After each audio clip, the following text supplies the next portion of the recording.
Well, I've spent the morning in Croydon, meeting local residents, meeting youth workers, community leaders, police officers and others.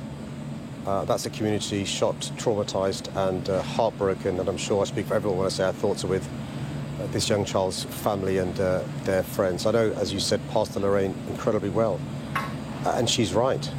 We're having to do what we can to invest in communities because the government's made massive cuts to organisations like Pastor Lorraine's. I've been to Dynamics. Lorraine does an amazing job keeping young people off the street. We supported her getting help from the council with their community centre. But with our finite resources, there's only so much we can do in Croydon. We've invested more than £2 million, giving young people things to do after schools, at weekends, during the school holidays. We've supported young people in Croydon to have mentors. We're encouraging 100,000 young people to have mentors over the course of the next couple of years. But look, you know, one death is one death too many. I'm unwilling, and I'll never write off young people. So we're going to carry on investing in young people, hopefully now with some support from the government. Let's be clear, you're blaming government cuts for the increase in knife crime in London, are you? Look, the responsibility for knife crime lays with the person doing the knife crime, but without excusing criminality. The causes are quite complex. They are to do with deprivation, alienation, a lack of opportunity, inequalities and so forth. So yes, of course, we've got to bear down on enforcement. More police officers are needed, more community support officers are needed. At the same time, we've got to give young people constructive things to do, particularly when we know knife crime is high, evenings, weekends and during the holidays, so they can flourish and thrive and have their potential fulfilled rather than joining criminal gangs, getting involved in county lines and all the other things we know can happen when young people aren't supported. We also heard from Donna Murray-Turner today, another campaigner in knife crime in the capital. She's asked about you. She said you need to start engaging in some uncomfortable conversations, and this is a societal problem. It's not just a black or a working class problem. Do you feel you have avoided conversations that should have been had? Look, we've been working on this ever since I became mayor. I've often been criticised for making the point that there are consequences of austerity, from youth clubs closing down, youth workers losing their jobs, lack of after-school clubs, fewer police officers, a lack of police staff and so forth. But we've been going into communities and supporting them because as somebody who's come from a working class background on a council estate, I know the difference a helping hand can make, from a good youth worker to a good teacher to a big brother that's supportive. We can't afford to be writing off for any young person, let alone whole generations. I'm going to carry on working with these communities. We've got the country's first violence reduction unit, providing mentors, after-school clubs, but also starting young. You can't wait until a young person gets involved in criminality. Start in their primary schools, work in the secondary schools, work with teachers, try and avoid young people being excluded in the first place. But if they are, work with the pupil referral units. Make sure there are things to do for children during the school holidays, after school, before school. You say you're working day and night to end the scourge of knife crime, but we're only now in September and already 16 teenagers have been killed in the capital, which is more than were killed across the whole of last year.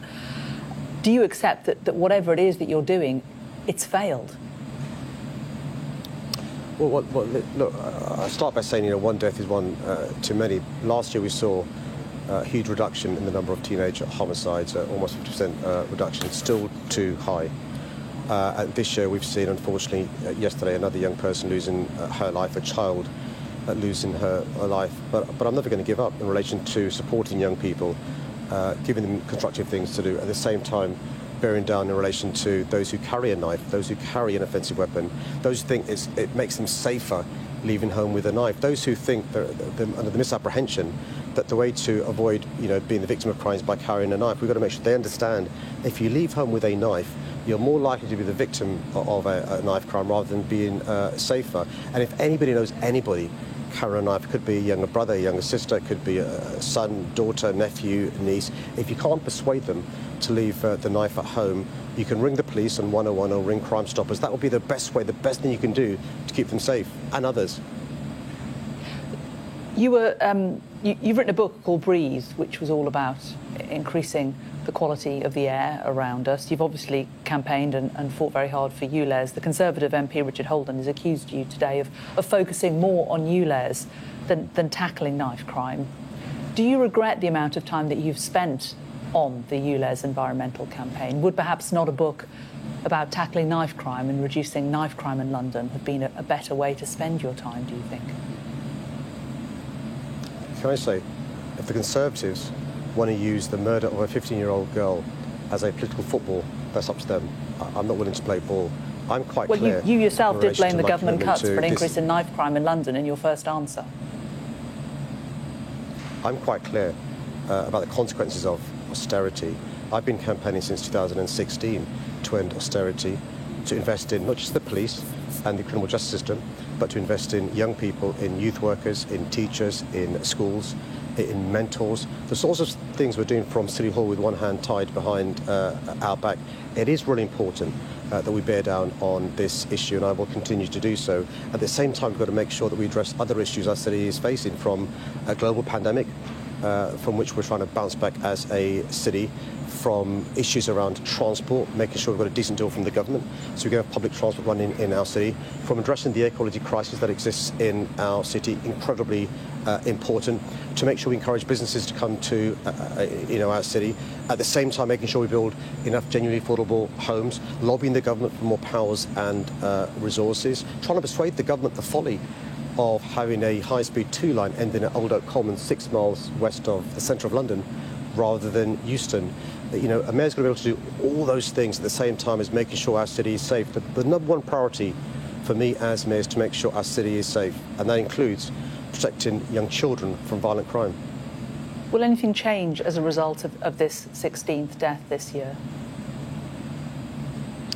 Well, look, every day we're working with some brilliant youth workers, some brilliant community leaders, some brilliant young people to transform their lives. The really good news is when I was speaking to one of the youth leaders this morning from Croydon, he made the point that because of our investment from the Violence Reduction Unit, because of our investment from City Hall with mentors in Croydon, there's now been almost 2 years without a teenager losing their life. No consolation, by the way, for any young person who's a victim of crime. But that's just a consequence of our investment in Croydon and other parts of our city as well. So we're going to carry on investing in young people. We're going to carry on investing in youth workers, after-school clubs, clubs at the weekends, things for young people to do during the summer holidays, at the same time supporting our police. And by the way, it's really important, I recognise the great work of our police yesterday, bus drivers yesterday, passers-by yesterday, and many others who gave CPR, who supported those watching the horrific murder that took place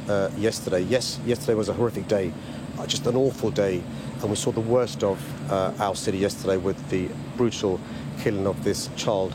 We also saw some remarkable things from our police officers, our bus drivers, passers-by, and others as well. Do you think the problem of knife crime in London is fixable? Absolutely, absolutely. It's really important. You know, central government, me as the mayor, local councils, youth workers, the police, teachers, everyone works together to solve this problem. You know, there's the famous proverb, it takes a village to raise a child. I think we can, end violence against young people, just like we can end violence against women and girls. Look, crime isn't inevitable. Crime is preventable.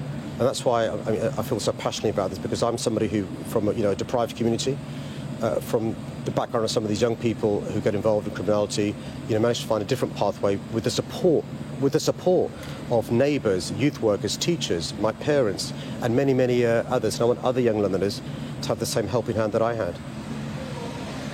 Sadiq Khan, Mayor of London, thank you for joining us today.